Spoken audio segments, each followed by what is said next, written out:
Unsyndicated presents What the Puck with Sean Baligian.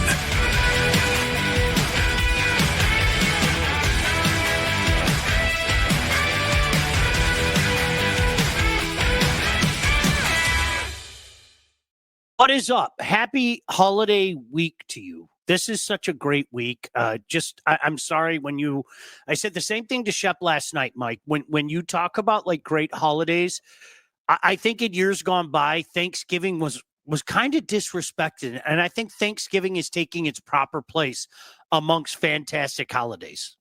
I agree. Do you think that disrespect is by the kids, and then as you get older, like I remember it not being much when I was younger, but now that I'm firing up the smoker and I'm responsible for all the food and I love doing the cooking, yeah, I agree with you. This is one of the best ones. And then you throw the football games and everything going on. This is a great holiday. Very, very underrated at times.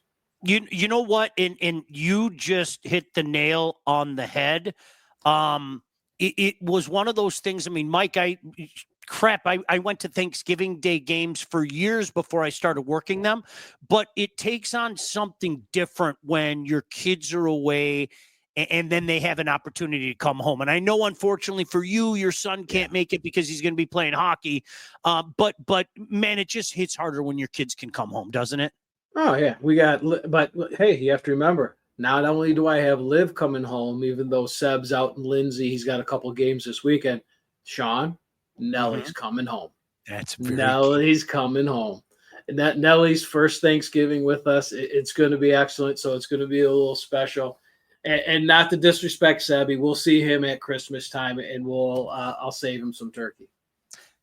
Okay, now this is the point in time I have to tell people that I still find this just fascinating, because Mike is a lifelong dog hater.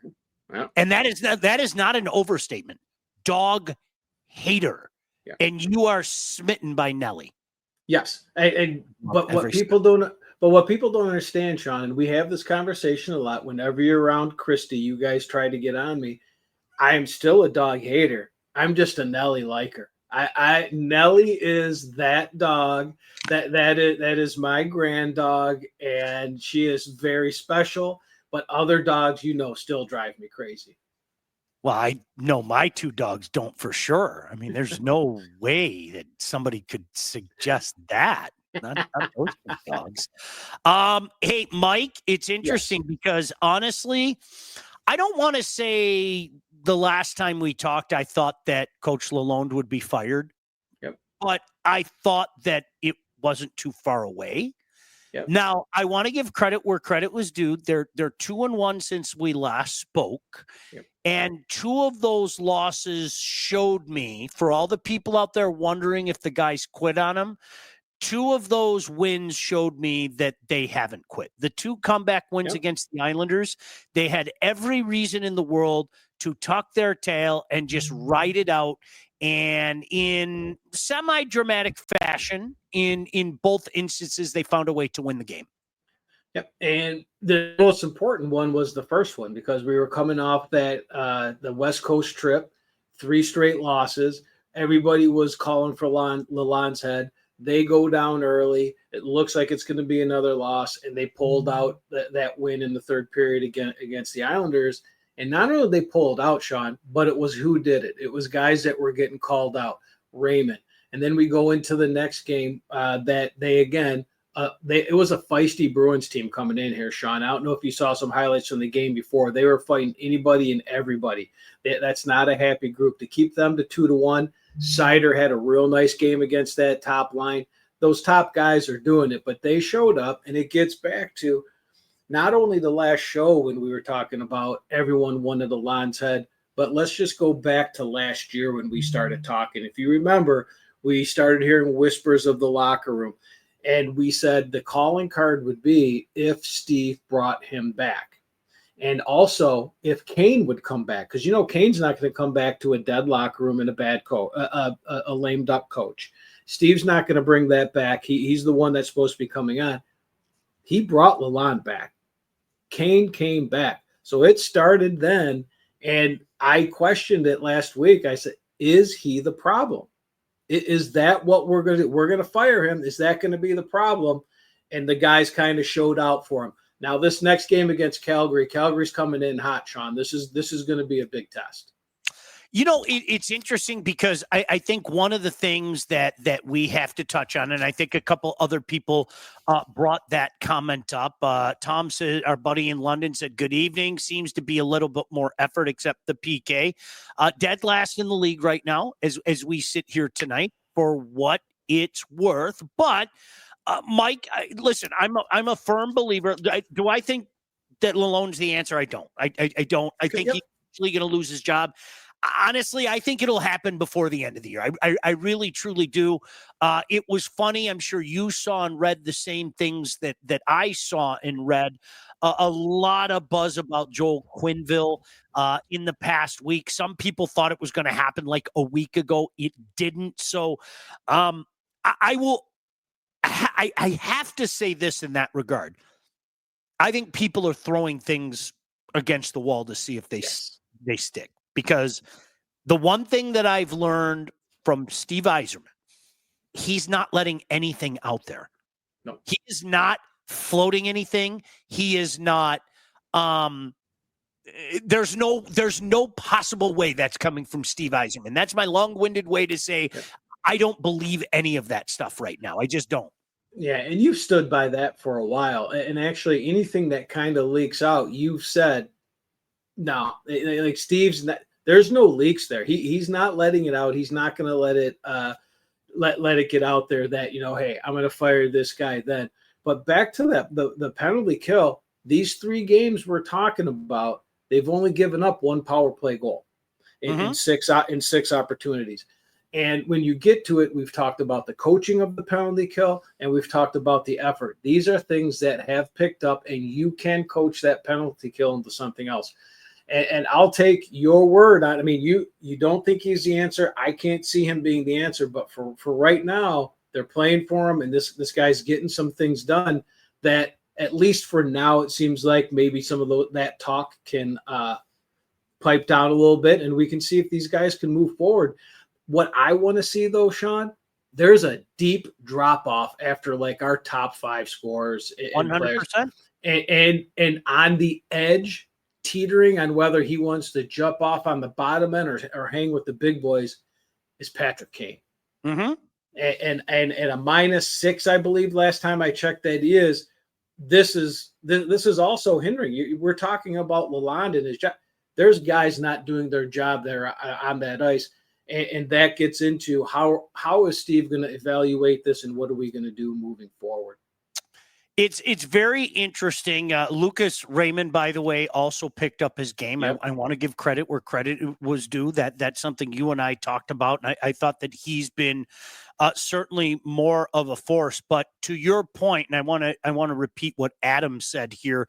Adam said any coach is going to be stuck with this defense, and you know what? It's not just this defense, Mike. It's exactly what you were just talking about. All one has to do is pull up their stat sheet right now. Like honestly, I mean, you're talking about their forwards. Okay, Raymond, 20 and 21 games. Dylan Larkin, who's been their best player, I don't think it's close, 18 and 21. DeBrincat, 17 and 21. Kane, 10 and 20. Tarasenko, 8 and 20. Kopp, 8 and 21. They just aren't getting a lot of production from their forwards in particular, Mike. It's not there. No, and again, and then once you like that drop off that you said, once you get the Kopp, that you're talking 8 and 21, and then it's just really going away with Comfer and Rasmussen. And then we were talking about the defense. You get to the back end of it. What are we doing after Seider and Edvinsson? Right. I mean, and then when I look at it, something that I started pointing to last year when we were just looking at teams and stuff is this goal differential. And with players, it's that plus minus. You cannot have your top 1, 2, 3, 4 of your top 5 guys minus players. And then the first guy that's a plus player on there is someone that's playing your toughest minutes, which is Mo Seider. And then the guy with your second toughest minutes is probably Edvinsson. He's an even player. Like, your forwards have to step up and help up, because something that's going to happen that me and you both have talked about is Talbot and Lyon. They're hanging on. I don't know how long this is going to go with the numbers that they're putting up, Sean. They're going to need these forwards. Are going to have to learn to play the defensive game, especially these top guys, because we know they're up against their top 1 and 2 lines. It's not sustainable. Sorry. That's one thing I've been consistent about. I mean, it's been a month, right? I mean, yep. I was in Germany and Switzerland a month ago, and I watched those 2 games while I was there, and I remember texting you and just going, I don't know how they won those games. It's just not sustainable. I mean, and look, you gotta remind people that Lyon in particular, he's going to run out of gas. I mean, it's been that way for a few years running now. Yes. It's. I think there's a reason why he's been in this position in his career. Eric says, "What's up, guys? Good to see you. Thank you very much." Tom said it'll be nice if the Wings could find that 2C. No doubt about that. I think this goes back to, and we touched on this many times, Mike, in particular last week. And I want to make it crystal clear. This is not, and to Hockey Town's credit, I don't get the impression, and you can tell me if you agree or disagree, I don't get the impression that people are trying to lay the blame of what's wrong with the Red Wings at the feet of Coach Lalonde.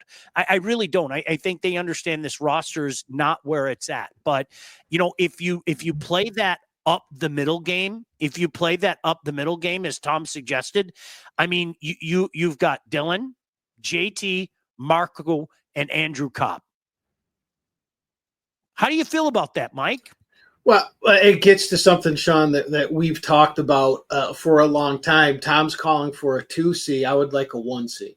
Sure. And then we drop down a 2C. Drop down a 2C, a 3C, and now that. And it's funny how that just changes that roster. It would just change that. It would just change the roster up dramatically. But that is something that is definitely needed. And I think you are correct that taking the pulse of the people out there, other than what they read from the talking heads out there about Lalonde and he's got to go, and Quenneville, and before Quenneville it was Montgomery, they're just frustrated with the play. And if there's something we can compare it to, Sean, and you're much more of a guy in the know than I am, it seems very much like what I was hearing as the Tigers season was going along, and they were scoring 1 run and 2 runs, and like their record would be 44-4 if they could just score 4 runs. Right. I'm hearing a lot of the same frustrations. It's not pointed at a manager or a coach. It's pointed at what's going on and the level of play that's there, the level of talents that there. Now, obviously, hopefully we can end the season the way the Tigers did on the ice here. But I just don't know. Well, you know what, Mike? After seeing what I saw out of the Tigers a couple months ago, I can't count anything out. That was so. Yes. I don't care what anybody says. There are some people that think that equals future success. I'm going to use the same gosh damn term that we all used in August and into September and even into October. The way they did that is mind-boggling, and it's not sustainable. There's just no other way to say that, and to expect that to happen again next year is crazy. But you're absolutely right, Mike. Is you look at the schedule forthcoming, Calgary at home, New Jersey at home, Vancouver at home, at Boston. This is going to be a huge next few games for this Red Wing team. And by the way, let me also remind people, we knew it would be, I think, both of us, I know certainly me, thought that we'd see it more from the Atlantic Division, the uber competitive East. I mean, the East is incredibly competitive right now. And this is one of those things, Mike. I mean, how many times have we said it? Tampa was going to find their way. I get it. They're not Tampa of even, a couple years ago, but Tampa was going to find their way. Yep. They're not ready to go quietly into the night. As I sit here right now, Mike, I still think Boston isn't ready to go quiet in the night. No. They're to quote my buddy Neil Rule, they've begun their initial descent, but Yes. I don't think they're ready to go quietly into the night. I think when all is said and done, they're going to be a playoff team again. Yes, I mean they're right on the edge there. They're going to turn their defense around. They're at a minus 19 goal differential right there. That's purely defense. That's effort, whether it was a Montgomery thing or not. But the Boston deal has always been that they know they have those top guys. Those top guys are veterans. They're getting a little bit long in the tooth, but man, they sure can play. They weren't getting anything out of their younger guys. And then I said, you watch that Detroit game, they clamped down the defense a little bit. You watch the first game back, I think there was 3 or 4 fights. You don't have to fight, but that just shows we're not done. We're not going to quit. So I do believe that Boston, but something you just brought up, that was what goes on in Tampa? Is there a fountain of youth there? Like every time they say it's done, you look at Vasilevsky's under 2 goals a game. Kucherov again is just out of his mind. He's one of my favorite players to watch. And I just every time I'm watching him, I'm like, what is going on here? Washington, they haven't died without Ovechkin. I mean, there's so many teams. Buffalo snuck up there, one of those teams that we've been talking about. The youth are going to come on, and this is going to be a one to change it. But Sean, the Maple Leafs without Austin Matthews are a problem. I know what you're going to say about the playoffs, but right now, what they're doing with their power play, Stolar's in net, and they're winning, and they look good. And Matthews is just sitting there on the shelf. I don't know. Again, we've seen it before. We know this song and dance with Toronto, but you've got to be impressed with that. Oh no, in particular goaltending. Like honestly, yep. I mean, full marks. I mean, Berube's doing a great job. I mean, and no other way to say that. That was a team that needed to. I perhaps take a deep breath after all the shenanigans of the past few years, and as crazy as it sounds, I think that would be the analogy that I use. Our buddy, the coach, said not with that D. I'm assuming that he is referring to the Red Wings defense core, where after the top 2, you just have to shake your head. You just have to shake your head. There's no other, and. It's interesting. I saw a lot of 2 of those guys in Sherratt and Petrie. When it starts to go for a player, it really, really goes. And that's the nice way that I can say what I'm seeing out of Jeff Petrie. And I think, just one man's opinion, I think that, not that this has ever happened in this town, Mike, I think that people thought that the guy that they were getting wasn't Ben Sherratt, but somebody else. That he is what he is. Mike, honestly, Ben Sherratt is what he is. He's going to have moments like every National Hockey League player. But the way that I heard some people talk about him, I was like, well, he's never going to live up to your expectations. That's for sure. Yeah. No, I mean, I think if anything, I would have wanted him to be a little bit more solid on the defensive end of things. I don't need points. I need this guy to come in as a guy that's played in the – they're looking for that guy that's played in the NHL that can say, hey, Edgerton, hey, Sider, this is the way we do it. This is what we're going to do.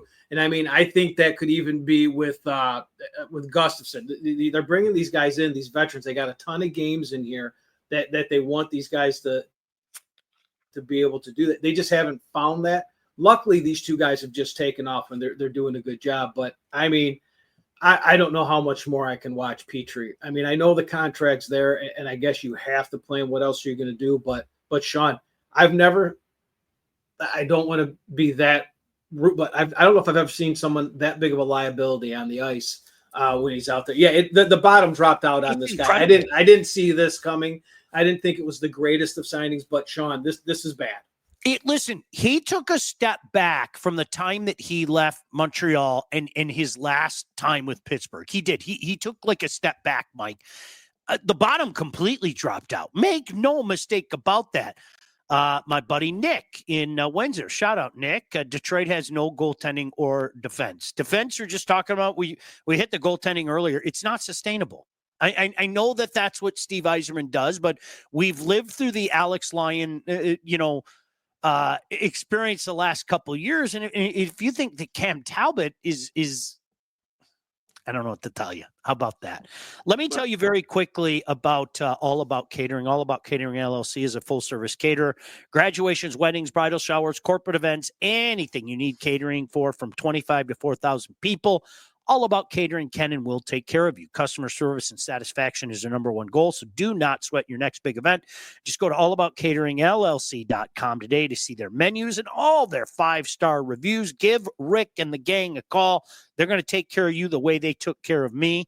586-731-1398 to get your event started. Appreciate Rick and the gang being a part of things for sure. Mike, here's a $1 million question that rings near and dear to both of our hearts. How are you making the turkey? I'm doing a traditional and I'm doing a smoked turkey. How's that? Okay. Which leads me to, hey, Mike, how are you doing your turkey this Thanksgiving? Well, I got turned on to something and I'm not letting it go, and it's the pulled ham. So I've got my mother-in-law shoved into the kitchen, and she's going to be doing the traditional turkey. And then I am slow smoking a ham for 16 hours, and it's going to come out, Sean, just like pulled pork. I'm going to pull the bone out. It shreds just like pulled pork. I'm going to put a jalapeno jelly topping on it. It's going to be unbelievable. But since I've got the ham, I'm only doing 5. I'm doing 5 turkey breasts, 5 3-pound turkey breasts. I've got them brining right now. I'm going to inject them with Cajun butter. Then for a binder, you use mustard, right? I know you use mustard on a lot of your meats. I'm using mayo on my turkey breasts to hold on the Holy Gospel. Yes. Going to smoke them for about 2 hours. Take them to church. Yes, absolutely. With the Cajun butter on the inside, it's going to be unbelievable. But I can't wait. A little, as you know, gluten-free jalapeno cornbread and Dewey stuffing. Man, I'm telling you, I can't wait. Tom, Red Wings go through goalies like they did in the early 90s. Oh, poor Chevy. Poor Chevy. How many times this guy's the answer, that guy's the answer, this guy's the answer. Right. Eric giving you the business because of the hat you're wearing. I guess, Mike, I'm going to join the club. Now you can give me business about the coat that I'm wearing. Oh, look at our buddy Chuck, part of the state champs crew. More on state champs in a minute. I tagged that for good reason. Any way to share some of that ham tomorrow. You know what we're going to do, Chuck? Chuck was over my house last week. Mike, you couldn't make it. You had your opponent. I'm glad you're feeling well, by the way, buddy. Yeah. You know what? The next time we have the crew over at my house, you're going to have to come over and you and I can collaborate. I'll buy the damn ham, but I got to try your pulled ham thing. All right. It's unbelievable. I got to try. What 100? You're not going to believe it. Like I'm a fan of ham, but this was, I'm telling you, I get about an 8.5 pounder, and it was just me and Christy during a Lions game, me and my wife, and that thing was gone by Wednesday. Like it's fantastic. You can just eat it like you would pulled pork. You can make a sandwich with it. You can do whatever you want. It's unbelievable. Austin said Wings really need to squeeze the heck out of their depth veterans. Isn't that the truth? I know Fire Newsy is the default line, but if he's going to be here, have a team meeting with all the depth guys that aren't producing offensively and aren't going 100%. And without secondary scoring, you don't get anywhere in the NHL. Austin, I brought this up. The first thing that I said, and Mike, I'll let you pontificate in a second. The first thing that I said, to your point today, to all the people out there that want to specifically blame Lalonde, is there were 3 games since we last chatted. And I flat out said I wanted to see how the guys responded to adversity. In their 2 wins, they fought hard for 60 minutes and they had one kind of improbable comeback and another not as improbable comeback against a team that's currently ahead of them in the standings. And if I'm not mistaken, if their season ended today, would be a playoff team. Both games against the Islanders, they had every opportunity to tuck tail and mail it in. And it showed me, and I know it's a small sample size, but I asked for that last week. And Mike, quite frankly, I saw it. It showed me that at least they're still going for him.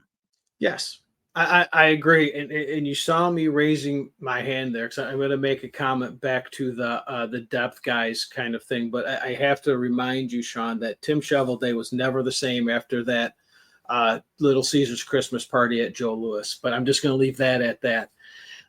But so I'm going to start. I'm going to start reading some names off here. We were drinking that night. That's all I'm going to add to that. We were drinking that night.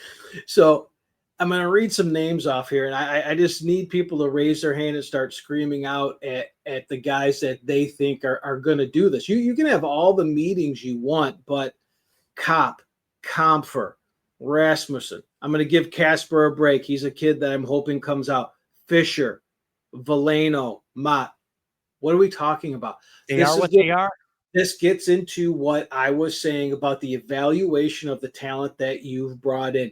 If this talent is what Steve thinks it is and what he brought in, then he's saying we're good for a few years until Trey Augustine can come in and I hope I hit a home run on some of these young kids. If he thinks that these guys are the guys that are going to take, like our friend said, a team meeting, and then all of a sudden Tyler Mott's going to be a 30-goal scorer. It's not there, Sean. We've missed the boat on this, and this is what I have said since we started. This is the same team as last year. If they can get cute and play hard for Lalonde, we might be at Joe Louis again, Sean, in the last game of the season with a great crowd, hoping that we're one win from being in the playoffs again like last year. That's all. That would be lucky, in my opinion, with what I'm looking at here.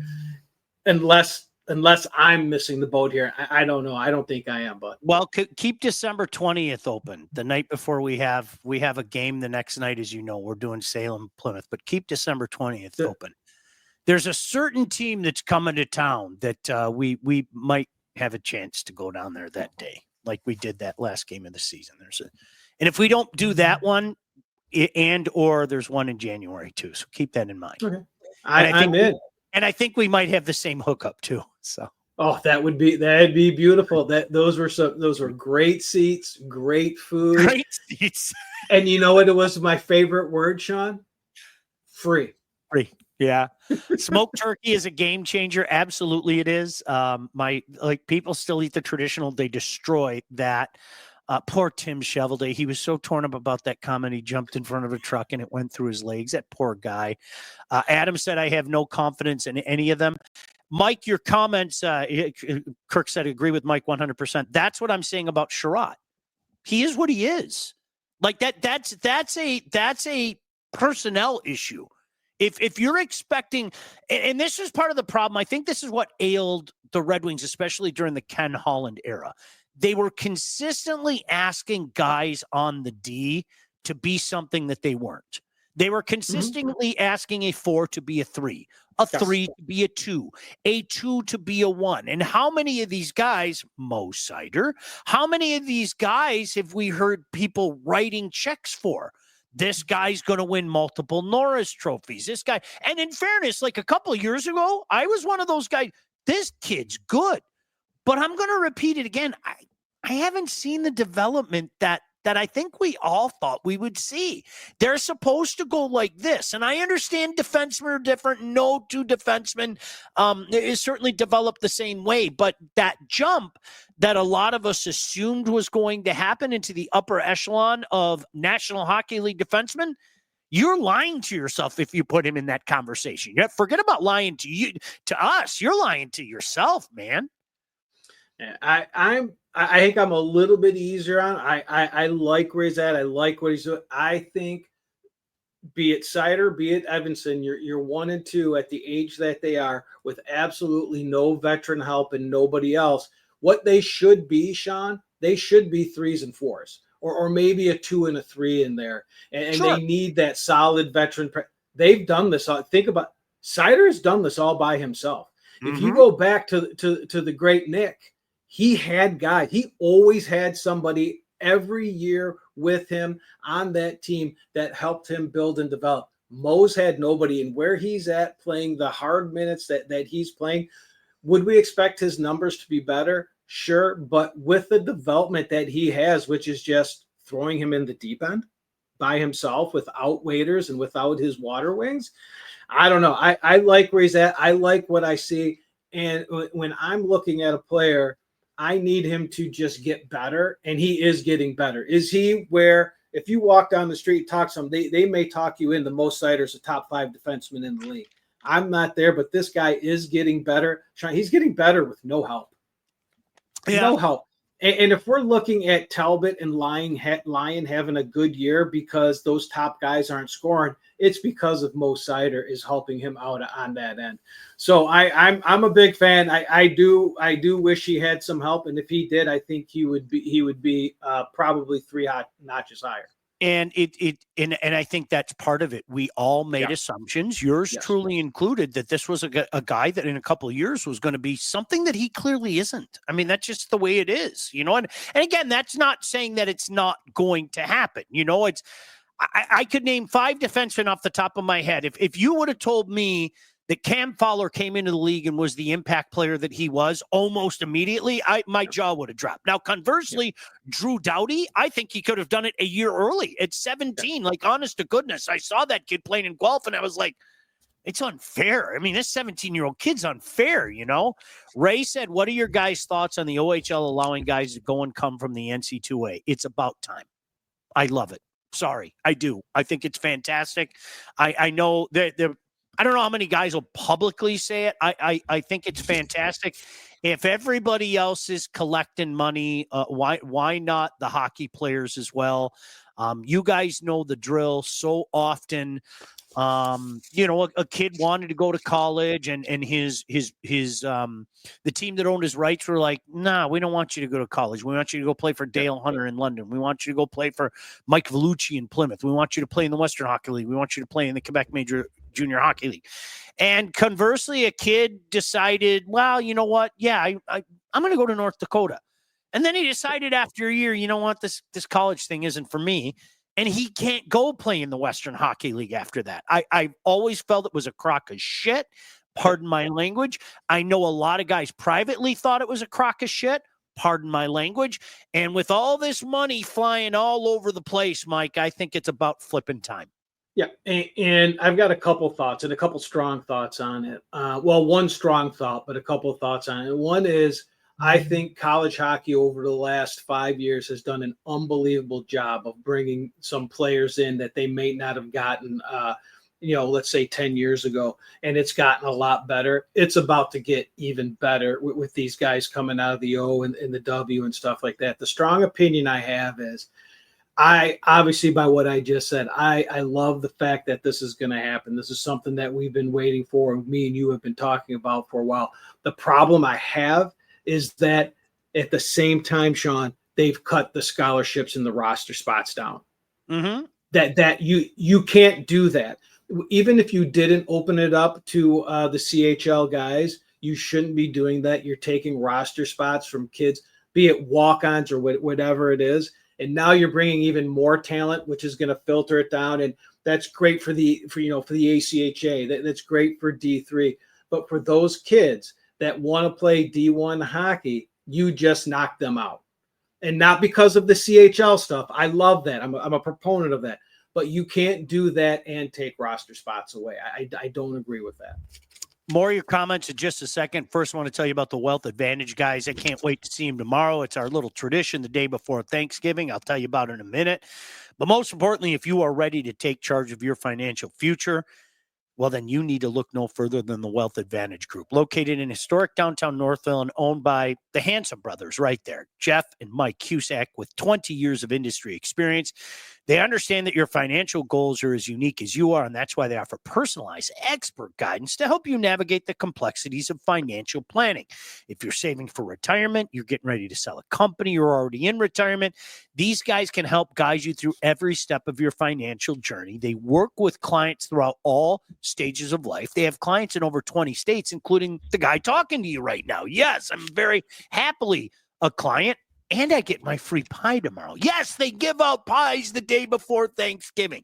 The investment world is a complex one. And if you're ready to start taking your finances more seriously, it's time to work with the experts. Reach out to my friends at the Wealth Advantage Group at 248-773-8574. Check out their website at www.thewealthadv.com. Always appreciate, as the kids called them when they were little, Mr. Mike and Mr. Jeff. Tim said, boy, there are a lot of comments that I got to get to. I apologize. I'm going to try to catch up.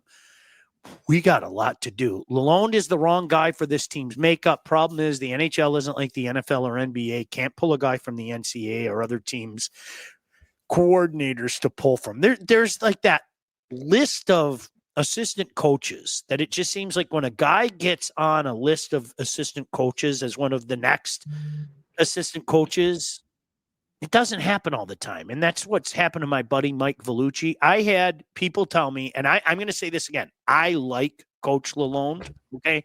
Nothing personal against the guy. I think he's a personality.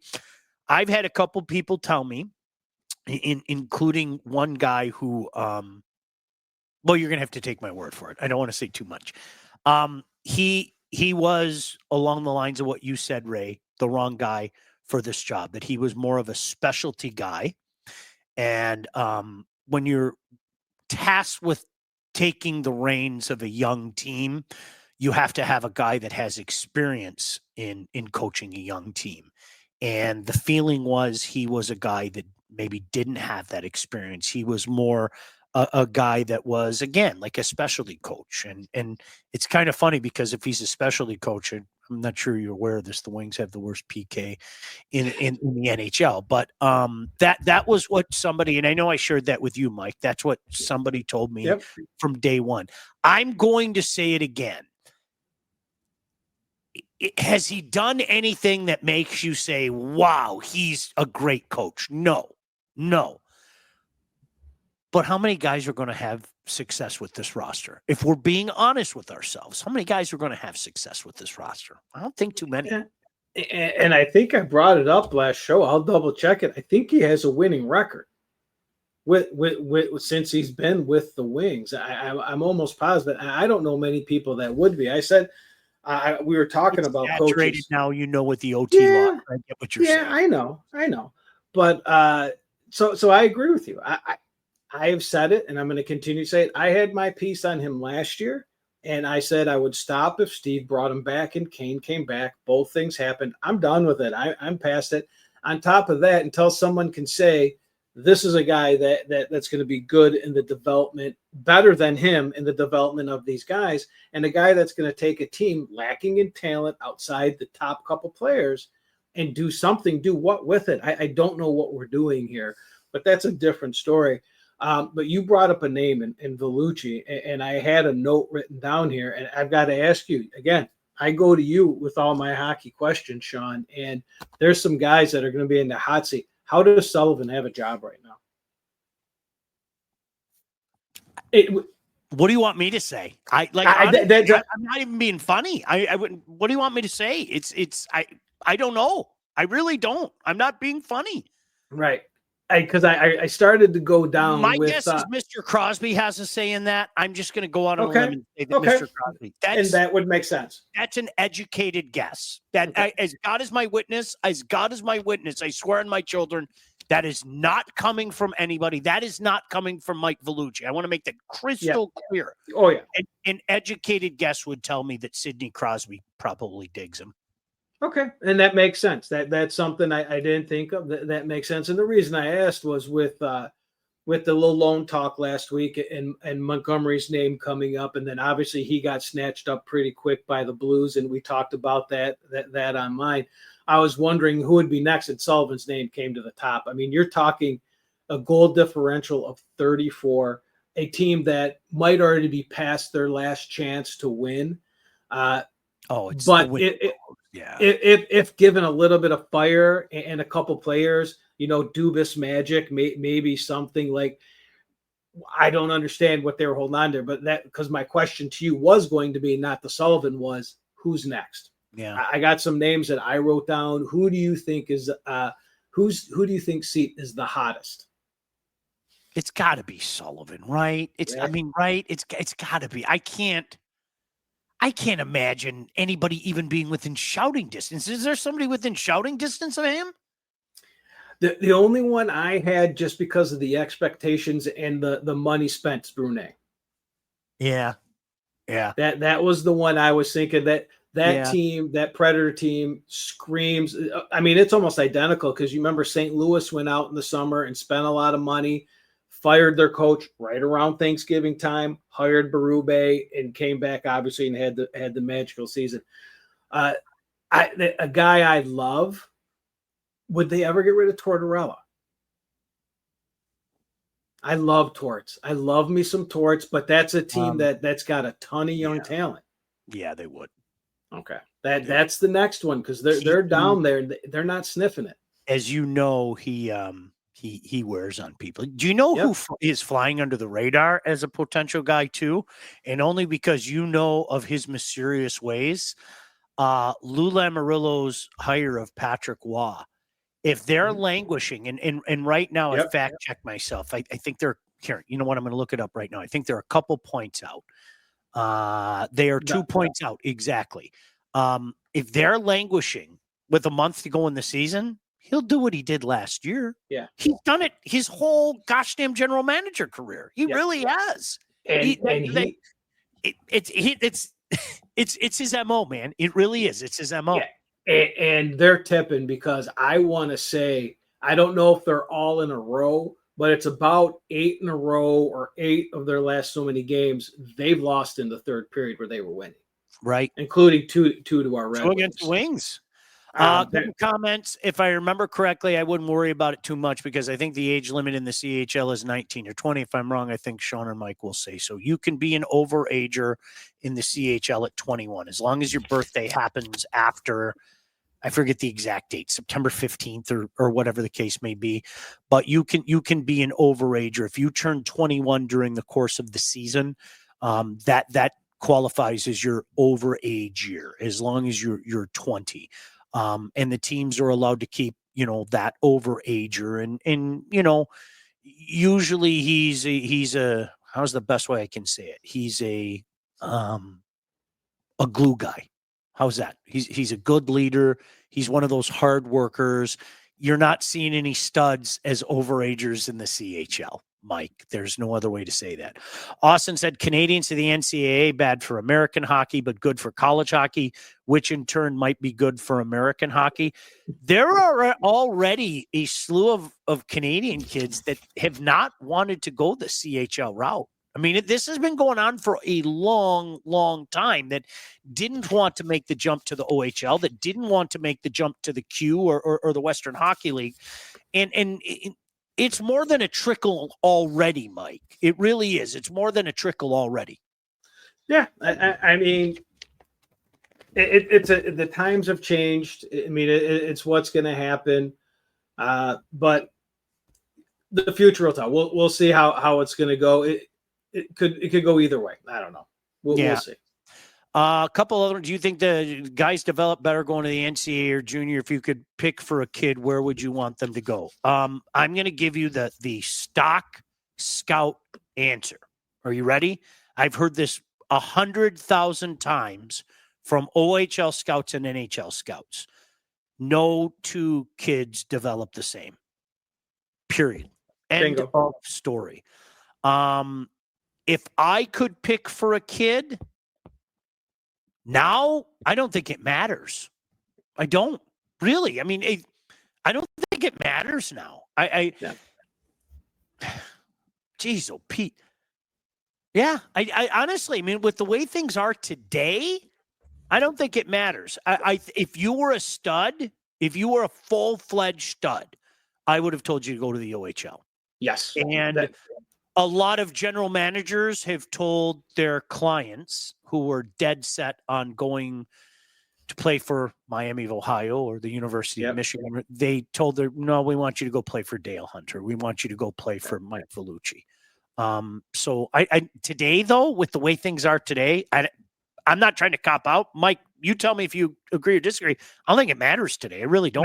No, I don't. I think you hit it head on when, if you go back a few years ago, you're looking at, if you were going to be drafted, you thought you were going to be drafted. If you were going to sniff the draft, you were going the OHL. They were going to push you there. If you needed more development, there was a couple programs, your BCs, your BUs back then, that they were going to push you towards in the NCAA. You look at the top end talent coming out of the NCAA right now because of the program, such as State, such as Michigan. You said your BU. Who did you say first? I said State. I said State. Why did the you number one ranked Michigan State Spartans, Mr. Thank Baligian. you. I was waiting for that. Thank you. And I know we're getting late here and we're going to go, but a question popped up there, and I did have it written down. And the only reason I wrote it down, Sean, is not to pick at you, is because you yourself have brought it up the last couple of shows about your Martin St. Louis. Mm-hmm. And that he's safe, and the rumors that are going around there after another big defensive lapse and some more goals scored. Is it getting tighter on him with not the losses, but the way they're losing? You have to wonder that aloud, Mike. Yeah. You do, and I think because. All right, if we're going to talk about how Nick Suzuki has gone like that, if we're going to talk about how Cole Caulfield has definitely gone like that, we also have to talk about how Kirby Dach just got sent down to the fourth line. We also have to talk about how Yarrow got sent down to the fourth line. Could it be a message? Yeah, it could be. Or could it be that, they aren't taking that next step possible? But I wonder if the rah hands-on approach of Marty has worn thin. And I think that's a very fair question. I do. Yeah. Because I think it's all sunshine and lollipops for a while. But somebody mentioned Jacques Demers, okay? Jacques Demers was a guy like that. Jacques was going to come in and rally the troops and sing "All I Need Is a Miracle" and "Nothing's going to stop us now." Well, that works for a couple years. But then all of a sudden the message starts to go through one ear and out the other when the guys kind of figure out you're nothing more than a glorified cheerleader. And that's what Jacques Demers was. He was a glorified. I think if you ask Jacques Demers today, he'd probably tell you the same thing. He was a glue guy. He was a let's get the boys right. Let's get the unified room and everything. And after a couple years, that message just goes through one ear and out the other. Yeah, and I think it's telling that you've seen less and less. If you remember, and I know we've talked about it. We had Cole Caulfield on the show, and we talked about the video of Marty St. Louis taking them over the side and showing them. You're seeing less and less and less of that, and you're hearing about the expectations. You're hearing last in the NHL. They're talking about the defensive lapses. It was just interesting, and I know you've brought it up. I just wanted to get your temperature on it. Austin brings up a great point. I'll tell you what, that coach in Washington is awesome. Got them to the playoff berth last year, and they were red hot before Ovi got hurt. I think you have two guys that believe in Spencer Carberry here too. Like I can't believe what they're doing. They're just a fascinating story this year. I don't know if they have staying power. I'm not going to sit here and say look out for the Capitals or anything like that, but I don't know how they do it. I really, because I don't think that roster is special. I just don't. I don't think there's anything special about that. And we're consistent with that. We said the same thing last year. They just weren't doing these things, and it's a lot of the same. But they're just playing, and they look fast. It's impressive. Did you know that thousands of Metro Detroiters have already called Legacy Partners to get help with their home and auto insurance? Our friends at Legacy Partners are one of Southeast Michigan's top independent insurance agents. They provide a full service, one-stop solution for all of your insurance needs, personal and business, large and small. Legacy has helped our listeners by fixing mistakes other agents have made, asking the right questions to get the right coverage put in place to properly protect you, and help save you some money. They did it for my family. They will do it for you and your family. Chances are, if you haven't checked your policies in the last year, you're probably paying too much and you could be underinsured. So what are you waiting for? Give Legacy Partners a chance to help with your home, your cars, life insurance, Medicare enrollment, or your business insurance needs.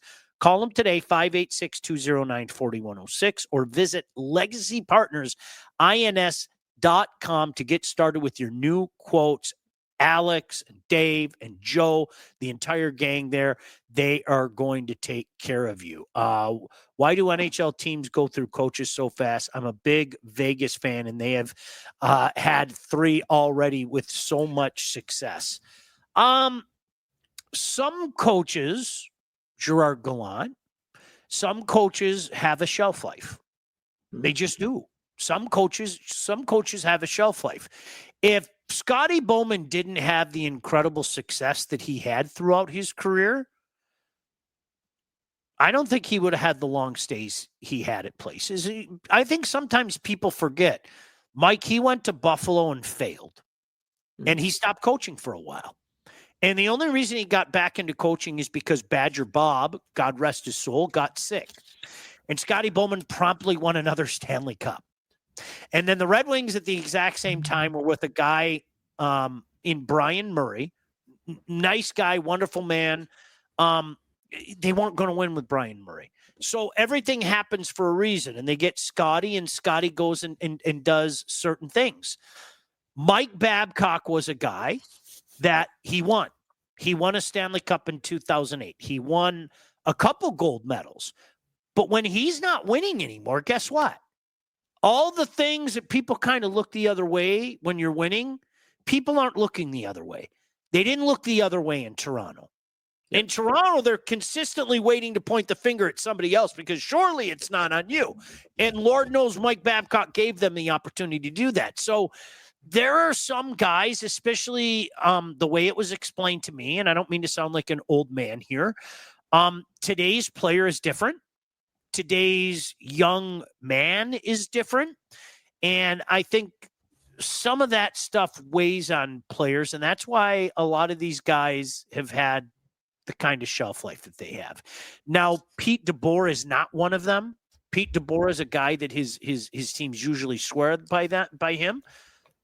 But Gerard Gallant, if we're talking about Vegas, Gerard Gallant is one of those guys. And all one has to do is look at his track record.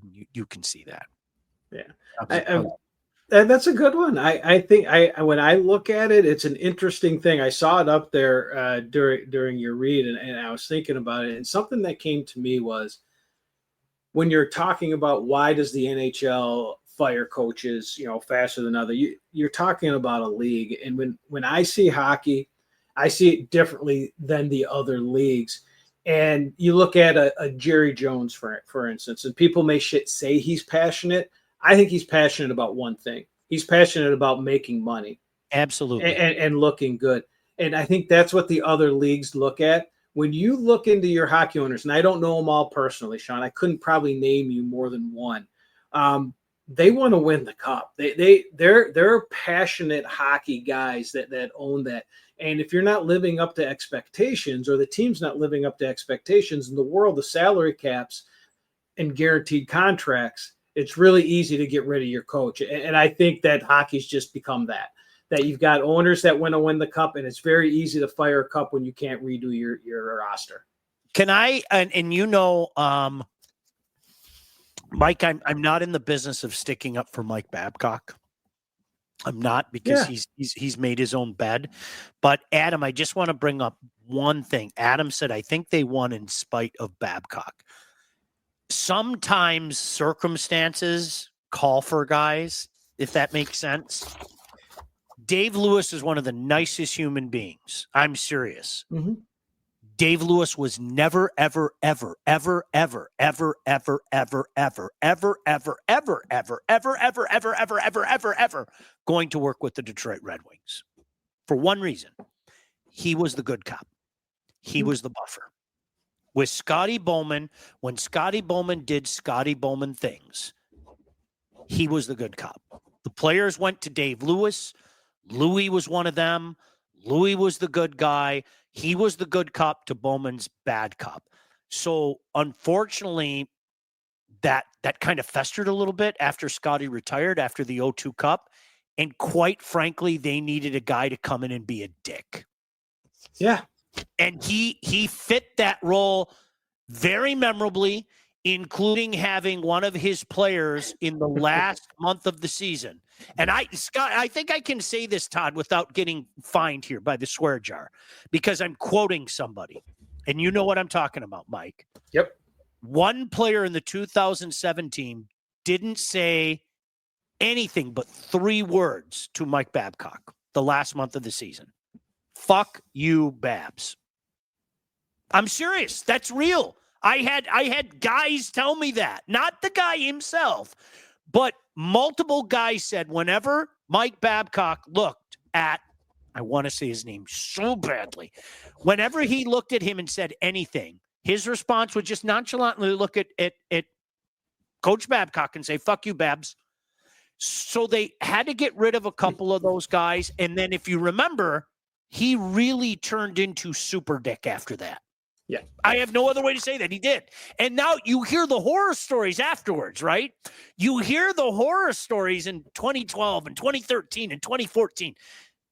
Did any of us hear any of those horror stories in 2007 and 2008 and 2009 when they went to the Western Conference Finals, when they went to the Stanley Cup Final and won, and when they went to the Stanley Cup Final again and came this close to winning in 2009?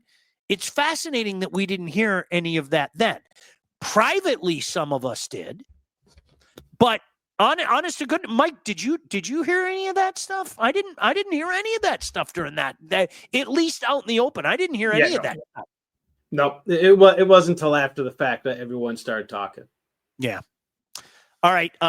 One thing before we get out of here, let me tell you about Lindsay Broadwell. When it comes time to getting yourself a new house, selling a house, you need to contact the right agent. Who do we recommend? Well, that lady right there, Lindsay Broadwell. Your house is probably the biggest investment you'll ever make, and that's why you need a pro. Lindsay grew up on the mean streets of Northville and has expanded her team all over Southeast Michigan. She's an expert in all facets of the business, and when it's time to move, our friend Lindsay and her team will make sure you get the most out of your house and everything goes smoothly when finding your new home. Buyer, seller, even first-time buyer, doesn't matter. Make sure you contact Lindsay at BroadwellHomes.com. She will help you with everything from start to close. Licensed realtor at Real Broker LLC. Start your search today at BroadwellHomes.com. Mike, before we get out of here, we're doing a broadcast again tomorrow. I can't wait. We're back, baby. I'm very excited. Yes. Seriously, why don't you check out what Mike and I do on the State Champs Network? Our buddy Chuck was in there, part of our incredible crew that have to put up with our idiocy, because when we're together, if you think I'm bad, if you think he's bad, it goes up about 10 times when we're together, and the crew could tell you that. But no, all jokes aside, we have a blast calling games. We have 3 in the next month, as a matter of fact. But tomorrow night, and you can check it on the State Champs YouTube page, on Twitter, the Facebook page, all over the State Champs Network. We are going to be at USA Hockey Arena, just about 4 miles down the road from where I'm sitting right now. Mike, I don't want to disrespect anybody else, but you could say that this is the single game of the year in the regular season. Detroit Catholic Central taking on Birmingham Brother Rice at USA Hockey Arena. It really is just an awesome, awesome spectacle. Yeah, it's 2 big rivalries, regardless of the sport that it is. These 2 schools do not like each other. And when you put them on the ice the night before Thanksgiving, all the past teams come home. They're all in the crowd. They're going to sell out USA Arena. The student sections are singing. They're going crazy. We can't even see half the ice. There's so many people out there. True. The atmosphere is unbelievable. And Sean, I know you coaches talk to you and you've been whispering to me. I think we're going to have a game this year. I'm really looking forward to it. And Mike, to your point, I would normally implore you to come out and check out the great product that is Michigan high school hockey. And we talked about it all summer long. Oh, there's my buddy Chuck. He's still in there. Great atmosphere. All the kids there, packed place. It's nuts. Wish I could just watch the game and not work it. To Chuck's point, this is what I wanted to say. Normally I tell you to go to the game. You know what I would tell you for tomorrow? Don't waste your time. You're not getting in. Yeah. You're not. Mike, you're not going to get in. Like, seriously, you aren't. So why don't you sit at home and watch my buddy Mike, do his work as an analyst. Chuck and the entire state champs crew. I always say the best in the business do what they do, and I'll call the game. So why don't you sit at home and just watch a game tomorrow night? How's that? Yeah, and if you're coming out and we were talking about high school hockey, there's a couple of kids. I'm gonna just name 2 kids, one on each side. The captain over there on Brother Rice, the kid's been around. He's had some good games, some big goals from Roman Valeri. The kid's a dynamite little player.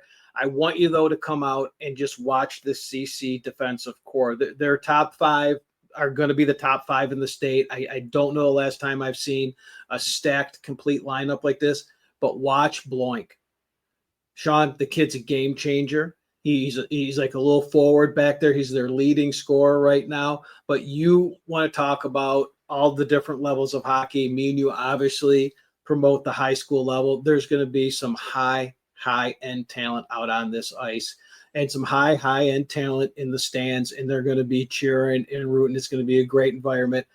You got to come out and see it. But like you said, if you're going to do it, you got to get there early. You got to get there real early. Yeah, thank you, Eric, and you have a wonderful Thanksgiving, and happy Thanksgiving to all you guys. Mike, the night before Thanksgiving has kind of turned into the de facto rivalry night all around the state. There's great action all around the state. I know you and I in the future, we're going to try to hit some of those other games the night before Thanksgiving, but tomorrow night, that's the night, 7:30, all across the State Champs Network. Mike and I will be on the call. We'll also mention to you December 6th, we're going to be at Novi Ice Arena for an East versus West battle. Byron Sensor, the defending Division II champion, coming over to take on the Mustangs. And then Mike, December 21st, the Battle of the Park. We got Salem taking on Plymouth. That should be a fantastic matchup as well. So do us a favor. If you're a hockey fan, you're watching this, you're a hockey fan, certainly check out our thing. Eric asked, I'll be back, French Terminator. Eddie, bringing up the French Terminator, my man. Do the Lions win? Yes. I think they're going to pound the Bears personally. That's just one man's opinion. I'll ask my gambling friend, Mike, what do you think in the waning moments of this show? Well, I'm gonna call it a cliffhanger, Sean. I'm gonna say, if you want my opinion on the Lions game, that you should turn into Off the Board tomorrow at 5 p.m. with me and Blake and get not only the Lions game, but all of our picks. You better hurry to the rink, young man. We have a game to do, so you better. We may be going on a little bit earlier than that, because I think he has a dentist appointment, so he's going to be off. But they know I've got to get there, so I'll be there in plenty of time, because I've got to have my gluten-free pizza before we go on. Oh, it's so good. It really is. Just an underrated spot. All right, I need a dip. Thank you guys for watching. Check us out tomorrow night. Happy Thanksgiving to all of you. Mike, always a pleasure. I'll see you tomorrow night. See you. Thanks, Todd. See you. God bless y'all. Keep hope alive. What the Puck with Sean Baligian. Executive produced by Sean Baligian and Todd Losey. Theme song, incidental music, and related sound effects are from Always Pushing Forward by Elliot Middleton. Engineering, mixing, and graphic design support provided by the Unsyndicated Podcast team. Don't forget to like and subscribe on all your favorite channels. While you're there, be sure to rate and review the podcast. Got something to say to Sean?